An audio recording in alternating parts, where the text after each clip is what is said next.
Okay. Okay, it will be subject to your will lah. Kalau the testator's will consists of more than one executor. Contoh, so dalam wasiat dia, dia lantik ada dalam tu more than one. Siap-siap sebut siap-siap. Okay, kalau dia meninggal dunia, the wife lah. My wife will be my executor. Kalau dia not survive, then my brother. Dan kalau brother pun not survive, ada lagi another. So kalau ada wasiat, dia akan follow that priority lah. Okay? Faham betul. Thank you. So, okay, dah faham dah? Itu bila cakap pasal ada wasiat. Kalau tak ada wasiat, cerita lain pula. Discretion of court lah. Yang mana biasa dia, those yang apply to be administrator, yang tu lah biasanya court akan tengok verify documents, and lastly dia akan order income lah wilayah untuk jadi tabir. Itu dalam kes yang estate. Okay, clear? Okay, bawah sekali ni, if the estate suffers a loss, such person become personally liable to the estate, the rightful personal representative, a creditor or beneficiary may use. Kalau menyebabkan kerugian, so such person becomes personally liable. So dia kena bagi ganti rugi terhadap beneficiary lah. So beneficiary pun boleh claim bila mana ada person dia adalah dia fraudulently obtain or retaining estate, lepas tu dia menyebabkan kerugian pula. Okay, so the rightful person. Okay, itu on liability. Okay, or person fraudulently obtaining or retaining estate of a business. Duty to pay debt. Bayar hutang. So it is a duty, statutory duty of the personal representative, okay, to pay debt.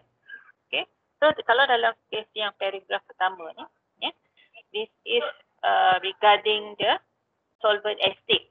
Apa maksud solvent estate ni? Ada bankrupt kan? Mati bankrupt. So dalam kes ni, personal representative need to pay to the creditor lah, testator debt, testator debtor. Okay, with due diligence, having regard to the assets in their hands, properly applicable for that purpose. So kena bayar hutang, bankrupt. Even you declare bankrupt, you boleh escape dari hutang ke? Bayar hutang. You tak boleh buat hutang je. Hutang tetap ada kan? Kena bayar kan? So kalau dah mati pula sebagai bankrupt, tu tak selesai lah. Hutang itu hutang. So lah dia ke bank, atau hutang tak ada lagi, tak pernah dengar kan? Even individual pun itu bayar hutang even financial institution lagi lah. So lagi-lagi lah kalau dah declare sebagai bankrupt. Okay. The property of a deceased person, to the extent of his beneficial interest in the property, okay, and the property of which a deceased person in pursuance of any general power disposes by his will are assets for payments of his debt and liability, and any disposition by will inconsistent with the PAA is void as against the creditors, and the court will, if necessary, administer the property of the purpose for the purpose of the payments of debts and liabilities.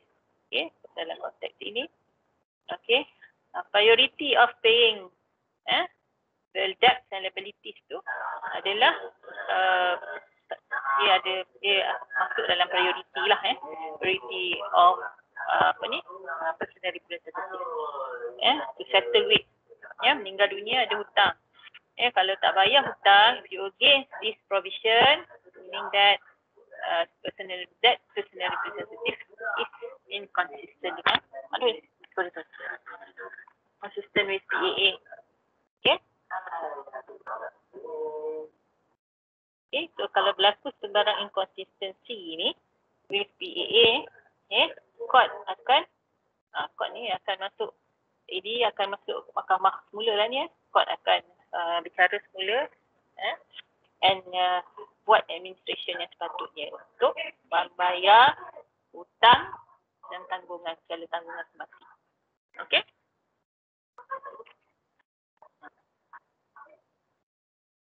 Okay, power of personal representative to dispose of property. Okay, ini under section 60 buka section 60.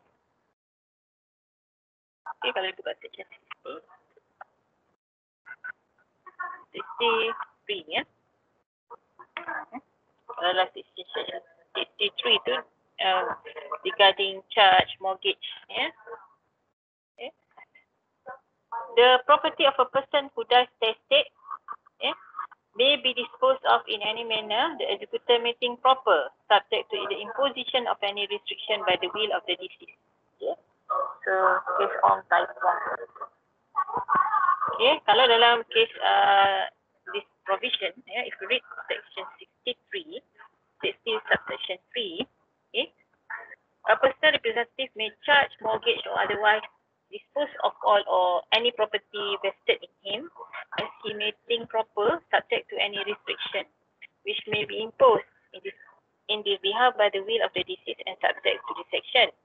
So ada proviso bawah tu, provided that executor may dispose of any property notwithstanding any restriction so imposed if he does so in accordance with an order of the court.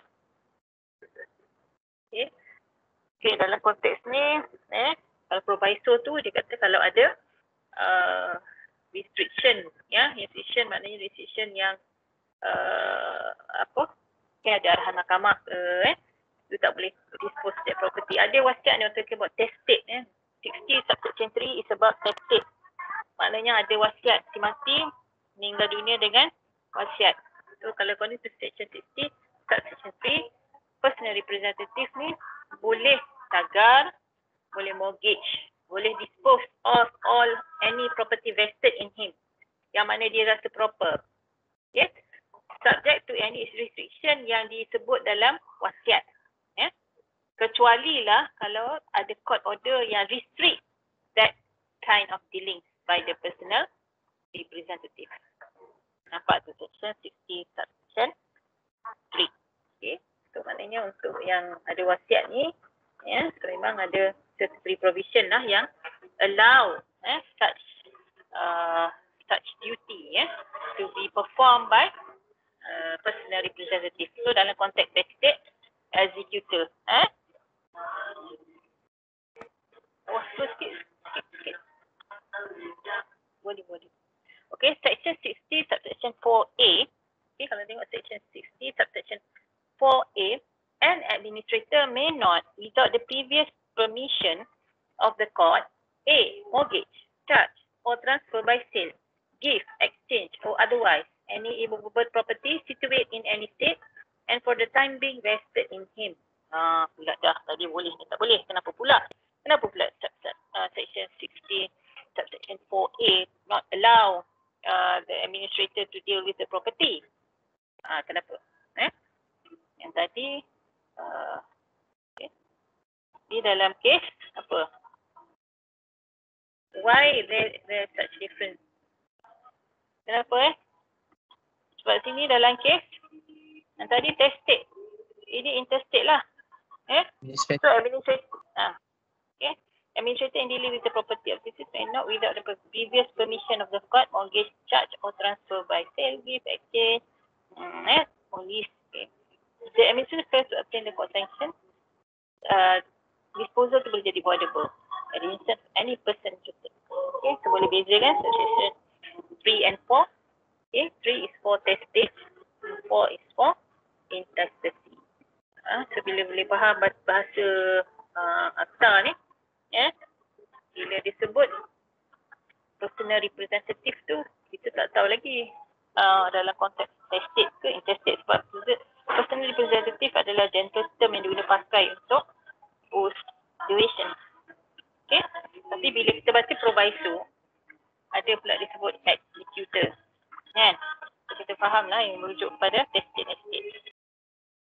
And the word ada section 3 tu kalau you baca tak ada pun keluar perkataan estate ke apa ke kan. Tapi penerangan dia macam ni lah dekat dalam skrin ni. Case on typing dia mengatakan whoever yang being appointed executor, so dia boleh apply subsection 3. Okay, so subsection 4, bila dia sebut an administrator, saya dah faham dah lah, dia dealing with intestate estate. Intestate. Okay, so intestate ni whatever dia nak proceed dengan charge, dia nak buat mortgage, dia nak buat transfer by sale, nak pindah hak milik, okay, nak bagi hadiah ke, nak buat apa-apa lah dealing relating to deceased estate, dia kena dapatkan distribution order. Kena dapat order by the court, dan baru dia boleh proceed with such dealing. Okay. Okay, where infants are involved, cakap pasal kanak, children, before the court considers an application to divest the interest of beneficiaries, the court must be satisfied that such an application is being made for the benefit of the infant. The consent of the guardian ad litem must not be taken to be a mere rubber stamp of approval. Hint 5. Sun Seng Ko, Ko Pala Sayat Kamal. Pala Sayat Kamal. Okay. So kita bear in mind, dalam law of probate, when involve infant, when involve children under age, inilah, biasa court akan give priority to this case. Tengok ada guardian ad litem or not. If you don't have guardian, then court akan suruh, court nak order intern balik, cari guardian ad litem, buat appointment semua, datang kat court untuk court staffkan, verify. So untuk that specific children, this is the guardian ad litem. Dan rule kalau baca itu kan dalam wasiat, baca wasiat kan, kalau guardian ad litem mesti cannot more than cannot less than 10. Maksudnya minimum 2. Dia tak boleh seorang. Kena ingat betul. So kena, when involve children, it's always of the best interest of the children. That's why court akan bagi such priority. Okay, 11. Representative liability and right to indemnity. Tadi kita cakap pasal fraudulent. You dah dengar tak lagu kat belakang? Boleh. Ada dengar? Dengar doktor. Dengar Ada kuat dengar ya? doktor. Dia tak kuat tapi dengar lah. Sorry. Dia kadang-kadang dengar azan. Tak tahulah siapa tengah azan. Adalah, dia dengar lah. Okay. Sebab I ingat I dah pakai headset, dia dah serap suara I. Rupanya suara kat luar pun diserap je. Okay, tak apa, dah bagi signal lah. Suara yang menyanyi tu ke suara I yang kuat? Aduh, hai. Suara doktor lebih jelas lah. Okay, thank you. I pun lupa nak tanya kan. Suara jelas juga. Dengar juga. Allah Akbar. Tak apalah, dia macam ada backup singer kat belakang. Okay, sorry for that. Okay. Sebab saya sekarang ada masalah nak kena I try to find specific location untuk my internet and this macam I found that this the only orang kata spot in my house yang boleh ada internet yang stabil lah, lepas TV. Macam mana kan, kalau nak masuk bilik habis semua, sekejap putus, keluar masuk ganggu lah. Okay, sorry for that. Okay, kita sambung balik kat sini. Kat mana tadi lah. Okay, the topic subtopic tu on liability. Okay, just now we're looking at fraudulent liability misconduct kan. So sekarang kita nak tengok dia punya liability and right to indemnity. So ada jugalah dia punya provision provided under the Act yang memberi yang memberitahulah berkenaan dengan liability and also indemnity. Section mana liability tadi section 66. Okay, indemnity. Indemnity ni maksud dia boleh panggil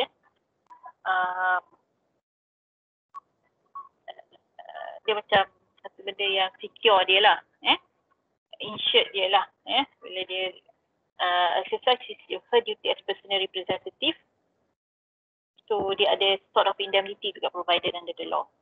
Okay. Tak tertutup tadi dah nampak lah. You try to read section Dia baca tau section tu. Familiarize with the provision jangan terlalu baca slide I ni tak cukup ni. Kita baca part 5 tu, especially on bila kita nak justify the act the act or conduct of personal representative.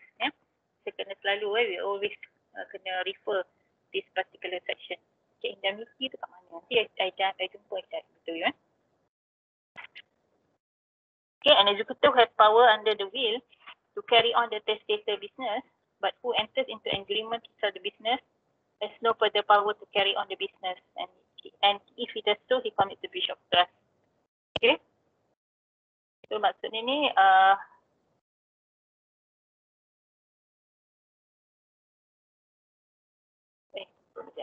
executor ada power under the will, but who enters into the business? Okay, who enters into an agreement to sell the business? Further power ni mana merujuk kepada bukan executor lah. Kalau executor dia ada power under the will. Okay, jadi kalau siapa yang tak ada power to exercise such duty, dia akan commit breach of trust lah. Okay, in respect of liabilities incurred in doing so, the executor has no right to be indemnified out of the asset and no right to resort to such asset by way of sale to recoup himself the fact that the legal estate has been vested in the business. Okay.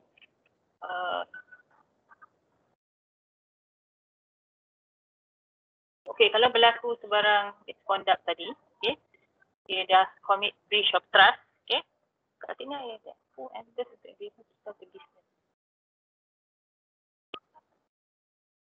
Okay. Okay, dalam konteks ni, kalau dia tiada further power, maknanya the power is not stated under the will. It's not clearly mentioned under the will. So dia boleh commit breach of trust. So in that respect, kalau berlaku committing a breach of trust tadi, so executor has no right to be indemnified. Okay? Dia tak bolehlah nak claim balik ke, dia tak bolehlah nak ada such, kita panggil sebagai security tadi. Security ni maknanya dia liable lah to that act. Okay? Out of the asset, no right to resort to such asset by way of sale to recoup himself. The fact that the legal estate is asset remain vested in the executor being immaterial. Okay.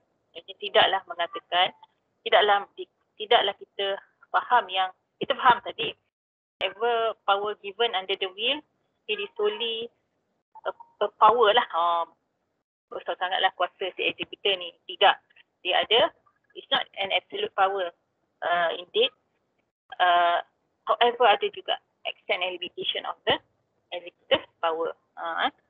Kalau dia buat further power yang is not authorized by the will, dia boleh commit breach of trust. So in that particular act, breach of trust, dia tak ada dah right to be indemnified. Okay? Jadi dia tak bolehlah nak, saya kata dia buat tu, dia incur duit dia sendiri ke, dia advance duit dia, dia tak boleh claim mana-mana harta si mati sebab dia dah liable.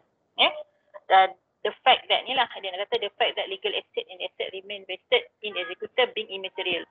Tidak menjadi satu perkara yang penting pun sebab immaterial ni something yang matters kan. Kita faham lah whatever vested dekat dalam executor, whatever asset vested in the executor, maknanya executor ni ada power lah nak deal with that particular deceased estate sebab dia adalah executor of the deceased estate. Tapi bila berlaku bila dia committed breach of trust, itu dah jadi orang kata exclusion to the general rule. Dah tak cerita dah kata dia lah executor of the property ke, dia lah executor where all the asset of deceased estate vested in him ke, sebab dia dah jadi immaterial. Okay, where the executor carries on the testator business for the sole purpose that it is a going on concern, he is not entitled to a complete and unlimited indemnity, but only to an indemnity over and against the asset employed in the business of out of asset. Okay, and where the executor carries on the testator business for the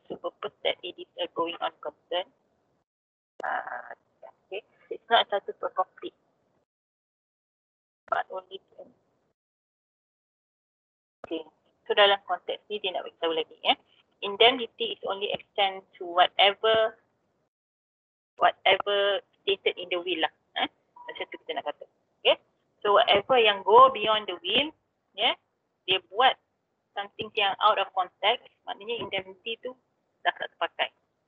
So indemnity is just limited to the whatever mentioned in the will. So boleh faham. So the power given by the will is not absolute. It's limited. So whatever berlaku di luar, yang bukan berlaku di luar, mungkin dia act as his, seolah tu kata dia buat dia punya personal benefit ke, personal interest, yang sudah jadi consider as breach of trust. Okay? Nanti I cari balik provision indemnity tu. Patutnya ada lah bawah ni kan, cakap pasal indemnity. Liability maknanya liability dia datang dengan indemnity lah.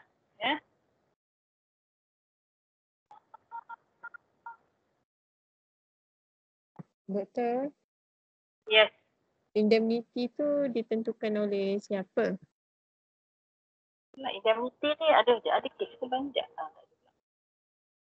Indemnity ni saya lupa dalam akta.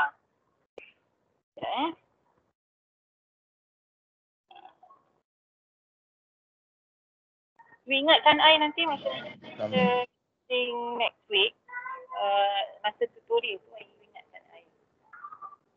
Dia come across indemnity. Kadang-kadang dia mungkin dalam cases kan. Dalam cases buat jadi presiden.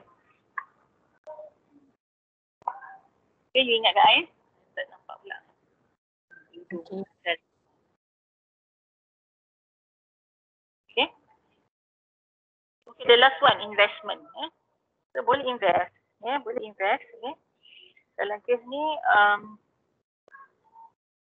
notwithstanding that we specify the range of investment that individual is authorized to make, he nevertheless should acquaint himself with the true extent of his power of investment, and should take advice from specialists such as valuers, stockbrokers, solicitors, and bankers, as the power to do so is entrenched in the Trustee Act. Sebab apa? Sebab failure to invest may subject a trustee or trustees to liability to make good the loss. Kena, kalau you kerugian you boleh, you liable to make good. Kena cover balik kerugian. Okay, where the will is silent on investment of the testator's money, the executor incurs no liability by leaving it in an interest-bearing account in the bank, but he must keep it in a separate account and not to mix it other money. Okay, kalau dalam konteks will tu dia silent about investment, executor incurs no liability by leaving it in interest-bearing account in the bank, but he must keep it. Okay, maknanya investment account ni kena ada proper account lah, boleh mix dengan other money. Okay, investment. Okay, mesti kita dah habis lah tu untuk powers, duties, rights, rights, powers and duties of personal representative. Okay, sebenarnya baca PAA tu, you baca dia punya section tu, baca dia punya provision, sebab kita baca provision kita lebih jelas lah apa yang do and don'ts of personal representative ni, according to the Act. Okay. So bila kita baca ni pula, kita akan baca dengan cases juga. Bila I suggest you baca juga buku lain macam Carnage Syndrome. Carnage Syndrome tu dia explain setiap provision dengan, kalau ada case dia letak case. Kalau tak dia read dengan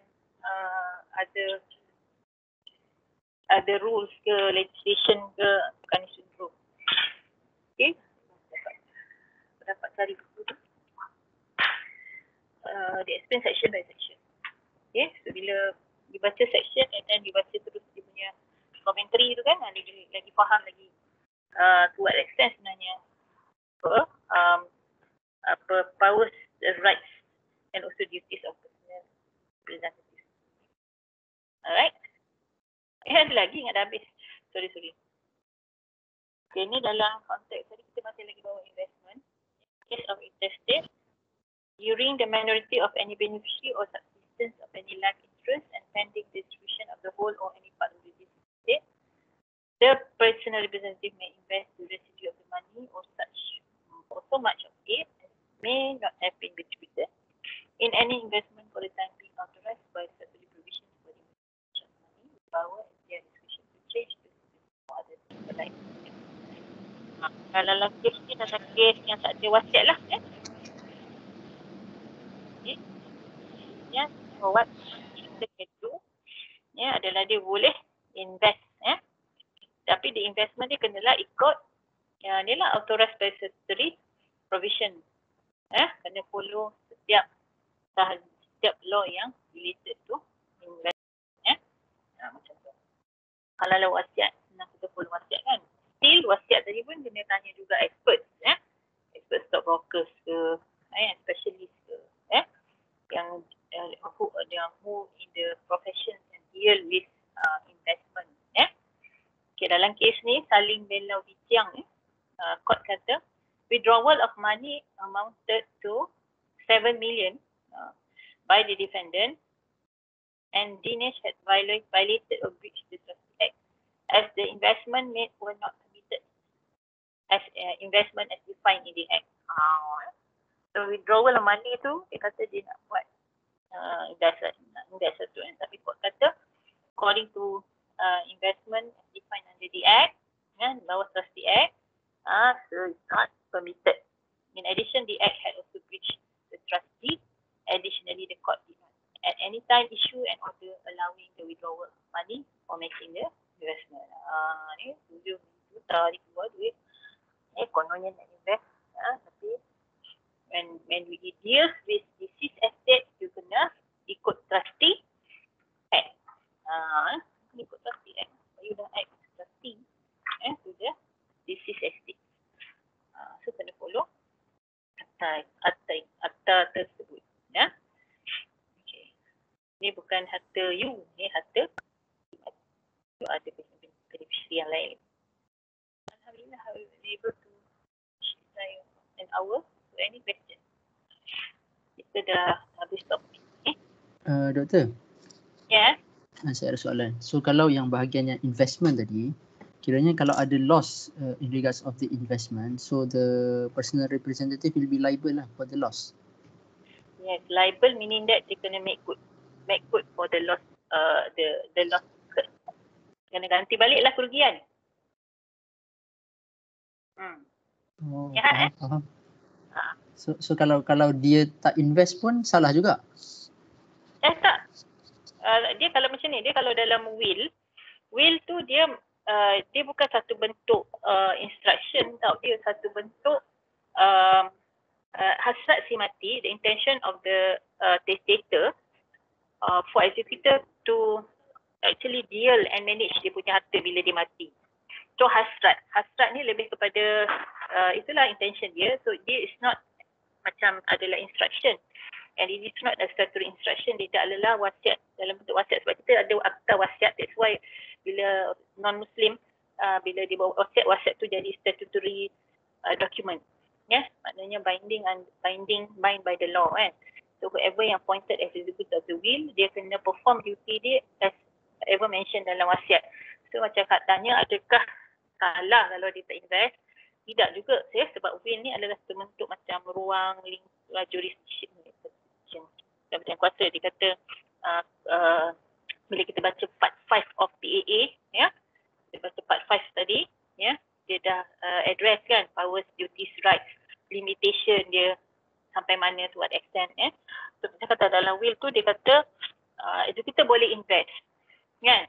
Antara duty yang executor boleh buat, tiba-tiba bawah tu baca-baca bawah dia boleh investment. So kalau executor tak invest, it's not a wrong act pun, it's not, gatal betul hidung dia macam cakap pun, sorry it's not a wrong act anyway, because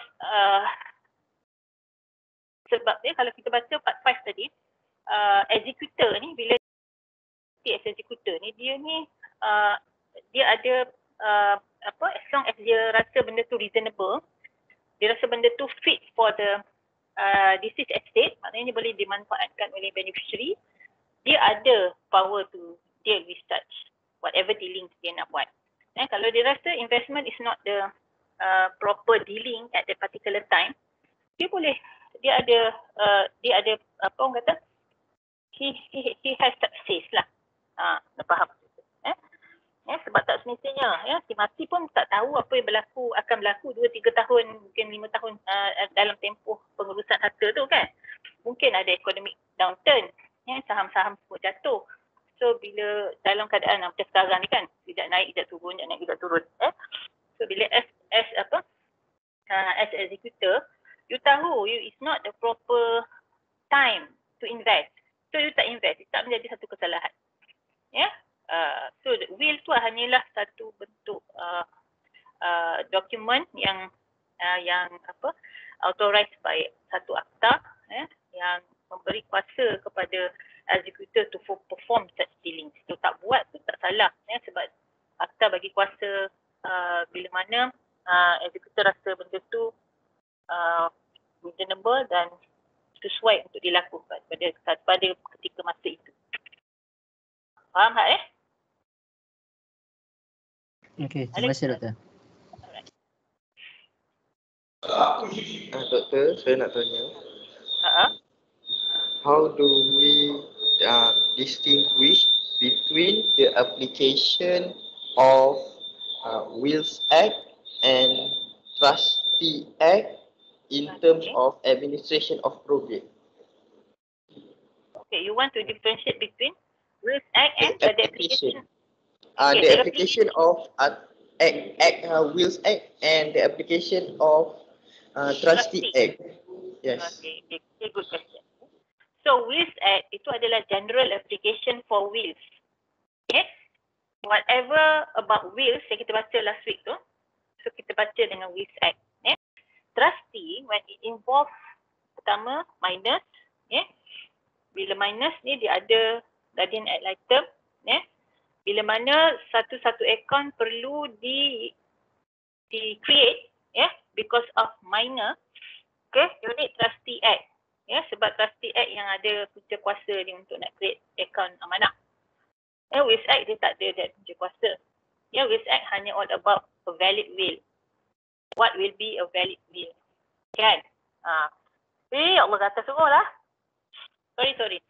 Makan sambal tu ada belancan ni sorry. Okay, so bila talking about trustee juga, selain daripada beneficiary, okay, harta-harta yang jatuh di bawah amanah lah, whatever harta yang jatuh bawah amanah, and also investment, benda-benda yang kena deal with deceased estate, harta-harta si mati, bila you nak deal with the estate tu dalam konteks you buka you punya PTCA you ada you baca Trustee Act. I punya Trustee Act you dalam PTCA. I nak buka, tak nak tengok ni punya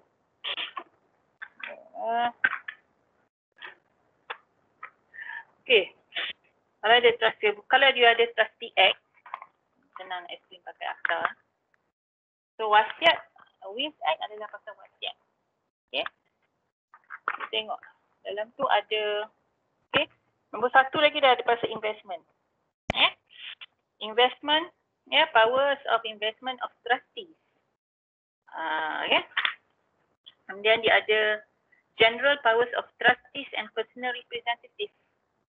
Okay. Kat sini, dia punya power tu. Lebih kepada sell by option, harta-harta yang solvent, nak dilelongkan. Okay, I dah jumpa dah indemnities tadi. So indemnity dalam Trustee Act, patut tak jumpa dalam PAA. Okay, indemnity dalam Trustee Act, you buka you punya, tak nampak buku pula. Okay, dah terjawab lah tadi. Indemnities dalam Trustee Act. Okay, so you boleh buka. Okay, terjawab tak soalan Imran? Okay, so you punya Tak sangat. tak sangat. Okay, which part? Okay, kalau you buka, you kena baca akta, you buka akta je dan you akan faham. Okay, kalau you baca Wills Act, okay, you baca Wills Act, you buka je dia punya kandungan konten akta tu. Kalau you buka konten akta Wills, Wills Act, you boleh nampak yang basically it is all about wasiat tu, the syarat-syarat untuk wasiat tu sah, about revocation of will, about the beneficiaries, about apa lagi tu, jenis wasiat, so semua yang berkaitan dengan wasiat. Itu Wills Act. Tadi kita baca Probate and Administration Act kan. Kita baca part 5, Probate and Administration Act. Itu disebut sebagai powers, rights and duties and obligation of representative. So kita selalu baca probate PAA ni, kita selalu baca dengan rules of court. But it is always about prosedur di mahkamah. Prosedur di mahkamah. When it involve testacy and intestacy. Bila mana pula kita nak guna Trustee Act? Trustee Act ni, dia lebih kepada provide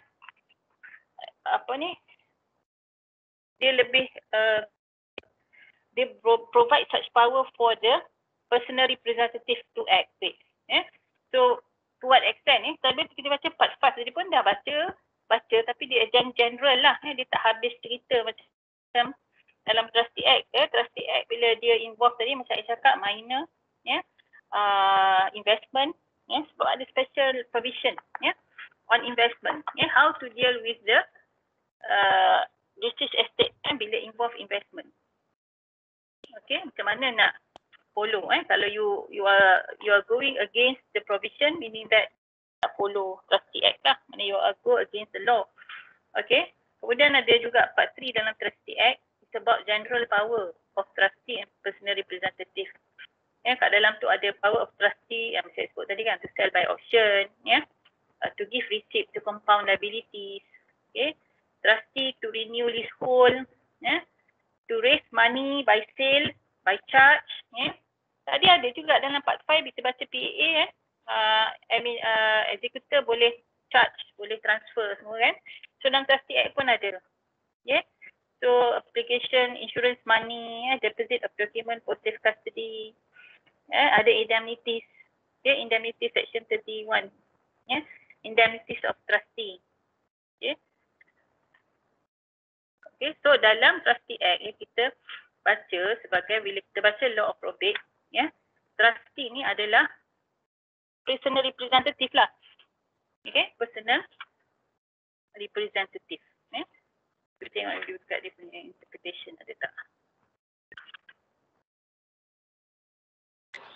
Faham doktor? Faham? Yang ni dapat.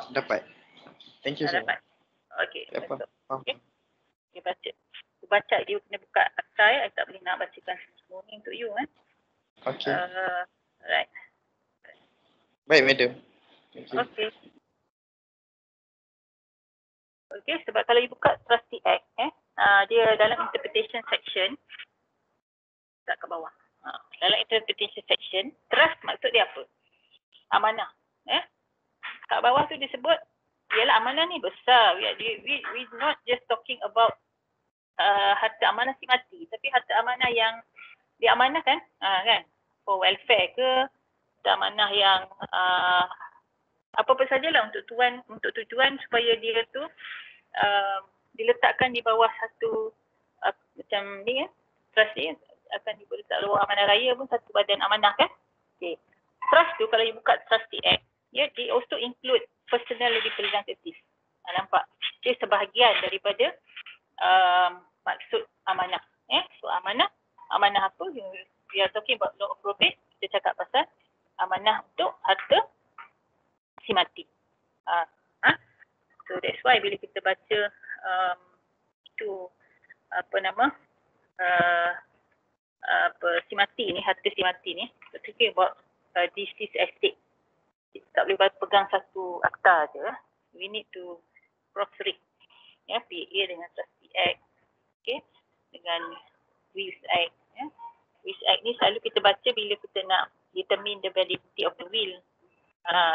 Kita tak adalah nak buka Trustee Act untuk baca nak determine validity of will. Kan? So kena faham dah by now, students should understand how to use all this legislation. Okay? So kita macam itulah. Okay lagi? Ada soalan lagi?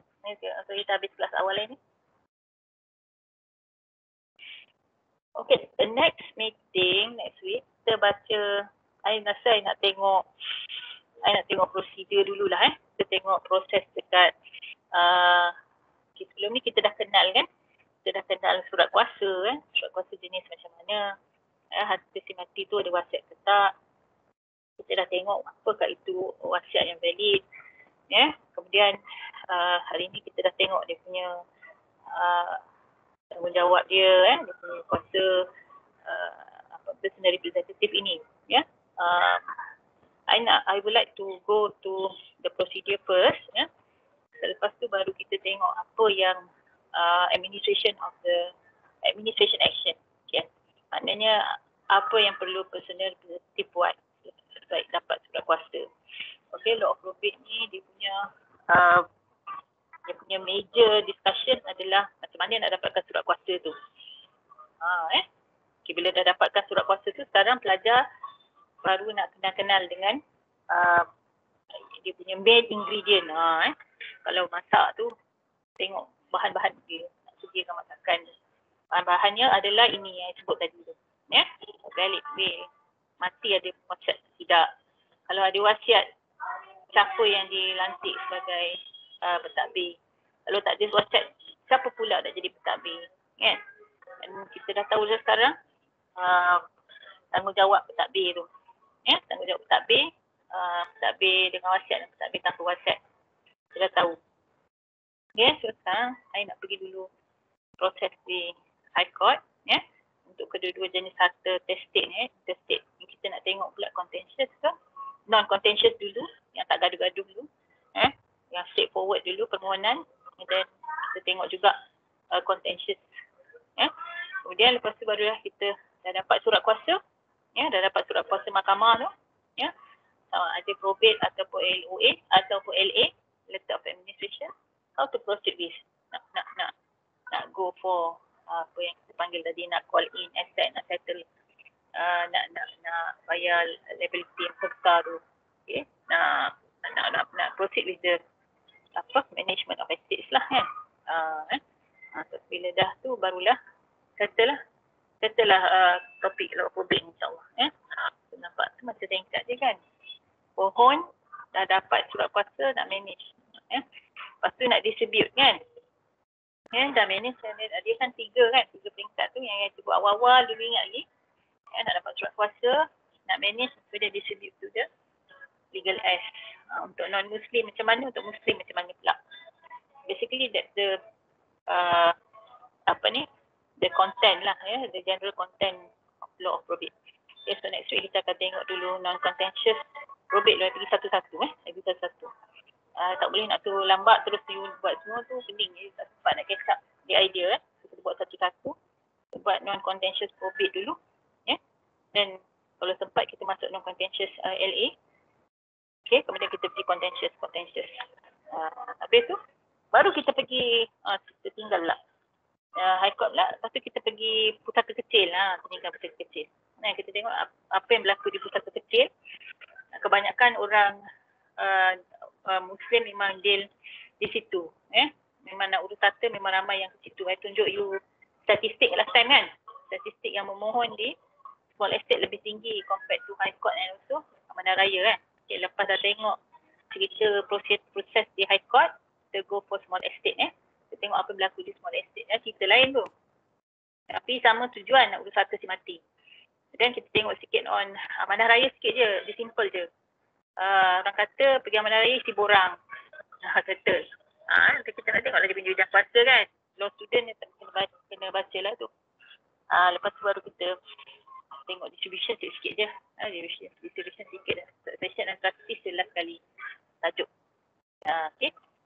Okay, so next week tu kita baca case dulu So boleh share interesting cases juga yang minta you buat tu dalam 4 Kalau sempat kita diskan 4-4. Kalau tak sempat 2 pun cukup lah. So hopefully case tu untuk dapatkan idea macam mana what is happening dalam dunia law of probate ni sebenarnya. What is happening out there, benda yang reality dia berlaku di sekeliling kita. Dia bukan something yang orang kata apa, dry ataupun something yang stagnant. Dia adalah satu benda yang memang berlaku hari-hari kita dengar isu. Perebutan harta, perebutan tudung-tudung kalangan keluarga, nak claim, nak kata you dapat banyak, dapat sikit. So I bagi case dekat you baca tu involve both Muslim and non-Muslim. Kita tengok cara non-Muslim dia punya tuntutan macam mana dengan mahkamah, dan tengok pula non-Muslim macam mana. Yang sama basically dia claiming the same rights, the same claim pun. Kita nak tengok macam mana. Dalam kes bila kita baca kes, dan automatically nanti sudah faham lah apa yang berlaku di dalam law of probate ni. Okay, so kalau tak ada apa-apa dah kita tangguh lah. Kita ambil kelas awalan ni, Alhamdulillah. Okay, tasbih kifarah surah wal-an.